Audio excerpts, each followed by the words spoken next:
महाशिवरात्रि व्रत की कथा इस कथा से लागू होती है। ये और हकीकत कथा है।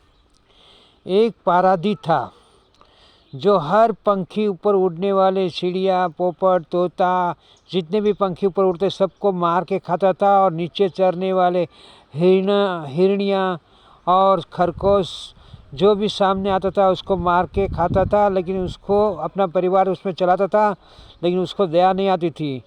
लेकिन वो एक जन का कर्जदार था, तो उस बनिया ने उस पाराधी को पकड़ के पूरे दिन शंकर भगवान की पूजा हो रही थी, शिवरात्रि का दिन था, उसी हॉल में उसको बंद करके रखा।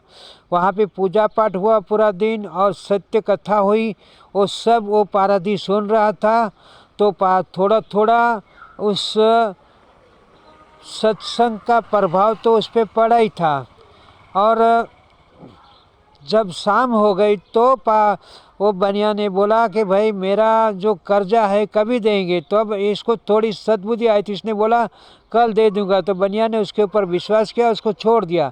लेकिन पूरा दिन खाना नहीं दिया और पानी नहीं दिया। और उस दिन थी शिवरात्रि। पूरा दिन का भूखा प्यासा वो जंगल में गया कि कुछ तो मिलेगा जिसको मार के मैं लेके आऊँगा। वहाँ पे एक नदी के किनारा भी था, वहाँ पे बिली पत्रे का झाड़ था। तो उस झाड़ पे पानी पी के और एक लोटा पानी लेके झाड़ पे चढ़ गया। वहाँ पे बैठने के लिए उसने कुर्सी के जैसा मासला बोलते वो बनाया। लेकिन उसके जितने पत्ते तोड़े सब उसके पूर्व जन्म का कुछ कर्म होगा, उस हिसाब से वो बिली पत्र सब नीचे शिवलिंग के ऊपर गिरा। तो उपवास भी हो गया और अनजाने में भगवान की पूजा हो गई।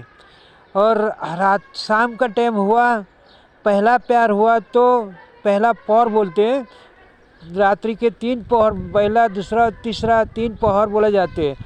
तो अभी ये पाराधी जैसे शाम हुई तो हरिण पानी पीने के लिए वहाँ पे आया। तो इसने धनुष बाण लेके जैसे चढ़ाया तो उस हरिण को भगवान ने मनुष्य भाषा दी। वो बोली भाई पाराधी तू मेरे को अभी मत मार, मैं बच्चे को जन्म देने वाली हूँ और डबल जीव मारने से डबल पाप होगा। एक काम कर, तू मेरे पर थोड़ा रहम कर, मेरे बच्चे को जन्म दे के मैं वापस तुम्हारे सामने उपस्थित हो जाऊँगी, बाद में तू मेरे को मार के लेके जाना। ये पाराधी को सत्संग के वजह से थोड़ा रहम आ गया, उसने छोड़ दिया। दूसरे पहर में दूसरी हिरण आई। वो अपने पति को ढूंढ रही थी। हिरण पानी पीने को आई और पति को ढूंढ रही थी।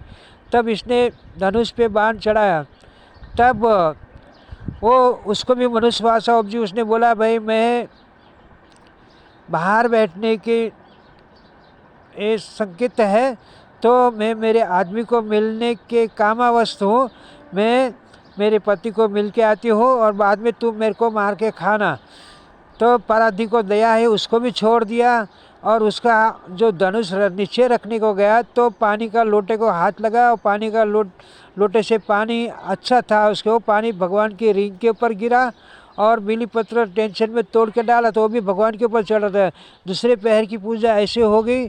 और तीसरे पहर में वापस हरिणा का आदमी मतलब नर हरिणा आया। वो उसको भी उसने बांध चढ़ाया। तो वो बोले कि भाई हमारे बाल बच्चे को मिलके मैं आपके सामने आता हूँ। ये बोला मैं पागल नहीं कि हर बार छोड़ते रहूँगा तो मेरे बच्चे क्या खाएंगे। तो ये बोला कि भाई मैं भी मेरे बच्चे को मिलने के लिए उताला हूँ, उसी बच्चे के आश्वासन देता हूँ कि मैं आऊँगा और आप मेरे को मार के खाना। तो ये इनको भी छोड़ दिया। ये दशे देख के सब देव लोग प्रकट हो गए, खुश हो गए, भगवान भोलेनाथ प्रसन्न हुए और उनके ऊपर दया की। और वो हिरण और हिरण दोनों नर नारी दोनों भी वो पक्षी लोग आए और उसने बोला कि भाई हमें मार के खा जाओ।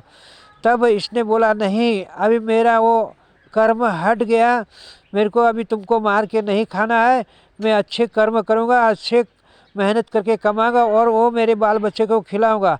वैसा जब बोला तो भोलेनाथ प्रकट हो गए, क्योंकि शिवरात्रि का दिन था, पूरा दिन का भूखा प्यासा और अनजाने में पूजा हुई थी।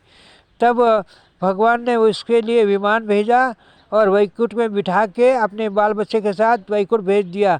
तो हे सत्य के रास्ते पे चलने वाले, अगर अनजाने में अगर ऐसी भावपूर्वक पूजा हो गई है तो भगवान इतना देते, जानबूझ के आप पूजा पाठ करेंगे, जल चढ़ाएंगे भगवान, तो भगवान क्या नहीं देंगे।